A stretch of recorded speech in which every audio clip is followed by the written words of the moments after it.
पहला प्रश्न है ICAR क्या है? तो यह एक रजिस्टर्ड सोसाइटी है। फिर अगला प्रश्न है ICAR का पुनर्गठन कब हुआ?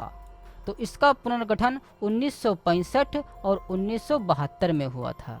फिर अगला प्रश्न है ICAR के नियंत्रण में कृषि अनुसंधान संस्थान किस वर्ष में लाए गए? तो उत्तर में हो जाएगा 1966 में। फिर अगला प्रश्न है ICAR में डीम्ड विश्वविद्यालयों की संख्या कितनी है? तो उत्तर में हो जाएगा 4। फिर अगला प्रश्न है ICAR का अध्यक्ष कौन होता है? तो उत्तर में हो जाएगा केंद्रीय कृषि मंत्री। फिर अगला प्रश्न है स्वतंत्र भारत के प्रथम कृषि मंत्री कौन थे? तो उत्तर में हो जाएगा रफ़ी अहमद किदवई। फिर अगला प्रश्न है ऑक्सिन हार्मोन का अग्रदूत कौन है? तो उत्तर में हो जाएगा ट्रिप्टोफैन। फिर अगला प्रश्न है इंडियन इंस्टीट्यूट ऑफ बायोटेक्नोलॉजी कहाँ स्थित है? तो उत्तर में हो जाएगा रांची में। फिर अगला प्रश्न है इथाइलिन हार्मोन का अग्रदूत कौन है? तो उत्तर में हो जाएगा मिथियोनिन। फिर अगला प्रश्न है ओलियोरेसिन किससे निकाला जाता है? तो उत्तर में हो जाएगा मिर्च से। फिर अगला प्रश्न है गेक समिति जो कि भारत में बीटी कपास के उत्पादन को अनुमोदित करती है किस मंत्रालय से संबंधित है? तो उत्तर में हो जाएगा पर्यावरण एवं वन मंत्रालय। फिर अगला प्रश्न है गेहूं की कौन सी किस्म का हरित क्रांति में अच्छा योगदान है? तो उत्तर में हो जाएगा HD 2329। फिर अगला प्रश्न है गोल्डन राइस में किस विटामिन की मात्रा की अधिकता होती है? तो उत्तर में हो जाएगा विटामिन A 37 ppm। फिर अगला प्रश्न है ज्वार के पौधों की जड़ों में किसका संश्लेषण होता है जो कि स्ट्रेस की दशा में पत्तियों में पहुंच जाता है? तो उत्तर में हो जाएगा हाइड्रोसायनिक पदार्थ जिसका संकेत है HCN।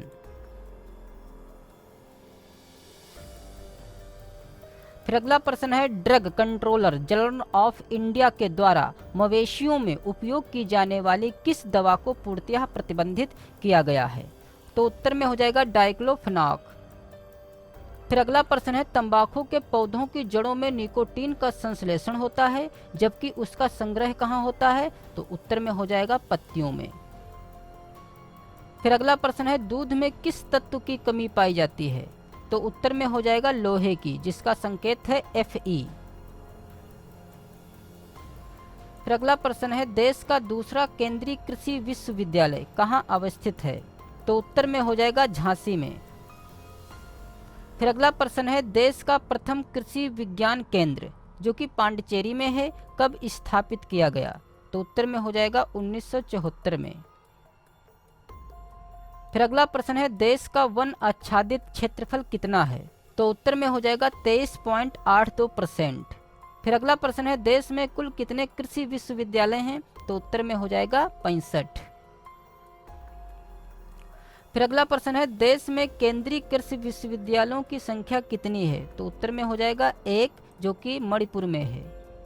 फिर अगला प्रश्न है पूसा नन्हा उत्परिवर्तित किस्म किस शैली की हैं? तो उत्तर में हो जाएगा जापानी शैली।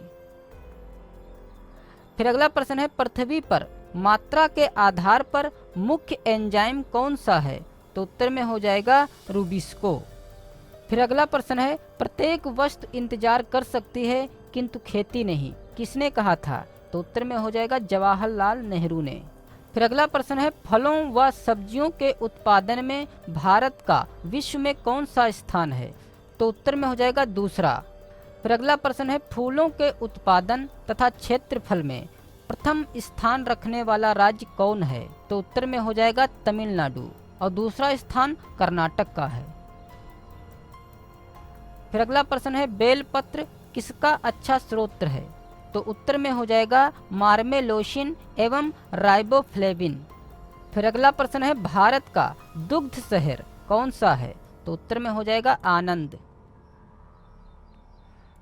फिर अगला प्रश्न है भारत की वर्षा में दक्षिण पश्चिम मानसून का योगदान कितना है? तो उत्तर में हो जाएगा 80 से 90%। फिर अगला प्रश्न है, भारत कृषि मंत्रालय ने वर्ष 2012 को क्या घोषित किया था? तो उत्तर में हो जाएगा उद्यानिकी वर्ष।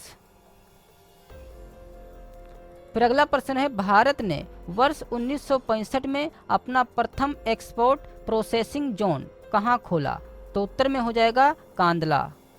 फिर अगला प्रश्न है, भारत में राष्ट्रीय ब्यूरो की संख्या कितनी है? तो उत्तर में हो जाएगा 6। फिर अगला प्रश्न है, मछली उत्पादक देश में भारत का विश्व में कौन सा स्थान है? तो उत्तर में हो जाएगा दूसरा और प्रथम स्थान चीन का है। फिर अगला प्रश्न है, विश्व में सबसे ज्यादा मसालों का उत्पादन, उपभोग तथा निर्यात करने वाला देश कौन सा है? तो उत्तर में हो जाएगा भारत। फिर अगला प्रश्न है, राष्ट्रीय कृषि विज्ञान संग्रहालय जो कि 2004 में स्थापित किया गया था, कहाँ स्थित है? तो उत्तर में हो जाएगा नई दिल्ली में। फिर अगला प्रश्न है, राष्ट्रीय जल नीति कब पारित की गई? तो उत्तर में हो जाएगा 1987 में। फिर अगला प्रश्न है, विश्व का सबसे बड़ा खेतीहार फल कौन सा है? तो उत्तर में हो जाएगा कटहल। फिर अगला प्रश्न है, विश्व में सबसे अधिक क्षेत्रफल में उगाई जाने वाली जीएम फसल कौन सी है? तो उत्तर में हो जाएगा सोयाबीन।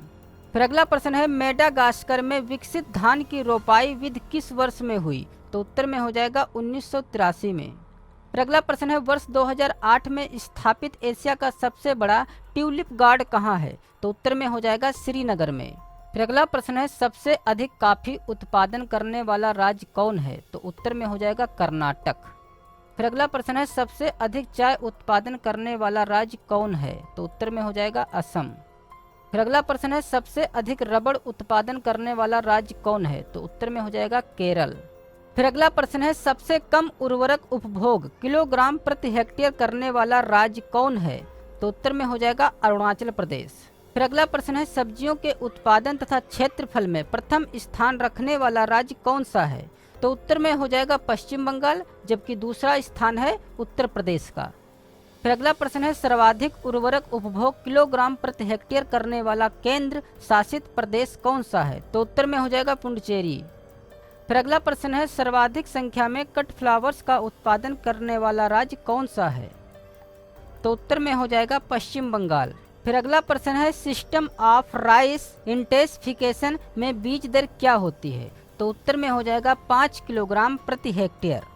फिर अगला प्रश्न है, हमारी मुक्ति केवल किसानों के द्वारा संभव है, न कि डॉक्टर, धनवान, जमींदार या वकीलों के द्वारा प्राप्त होगी, किसने कहा था?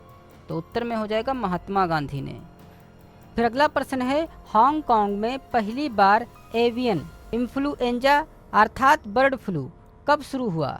तो उत्तर में हो जाएगा 1997 में। फिर अगला प्रश्न है, पहाड़ी क्षेत्रों में खेती करना किस प्रकार की खेती कहलाती है? तो उत्तर में हो जाएगा समोच्च कृषि।